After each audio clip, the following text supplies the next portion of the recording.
President Biden will chart his administration's path out of the pandemic in his first primetime address tonight. It marks 1 year since the World Health Organization declared COVID-19 a global pandemic. Today, more than 500,000 Americans have died from the virus. Washington correspondent Jesse Tenor is joining us live with a preview of the president's speech. Good morning, Jesse. Good morning, Angela and Nick. President Biden will tout a new COVID relief package and a surge in vaccinations since he took office. But with new variants potentially triggering a spring surge, health officials are warning that the pandemic still isn't over. I'm going to talk about what comes next. President Joe Biden plans to launch a new phase of his administration's response to the COVID-19 pandemic during his first primetime address tonight. Explain what we will do as a government and what we will ask of the American people.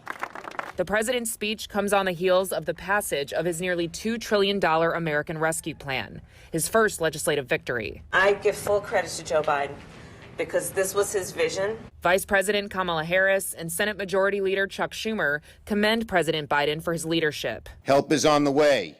You will receive $1,400 checks by the end of March. But Republicans aren't celebrating. This is actually one of the worst pieces of legislation I've seen pass here in the time I've been in the Senate. Senate Minority Leader Mitch McConnell says the bill passed both chambers without any GOP support for a reason. This is a classic example of big government Democratic overreach in the name of COVID relief. And Iowa Senator Joni Ernst argues the partisan process isn't a good look for the new administration. Unfortunately, Biden's promise to be the bipartisan president, a president for all Americans, is going out the window. Both sides will begin aggressive campaigns to showcase the contents of the plan to the American people, which President Biden plans to sign into law tomorrow. There is real reason for hope, folks.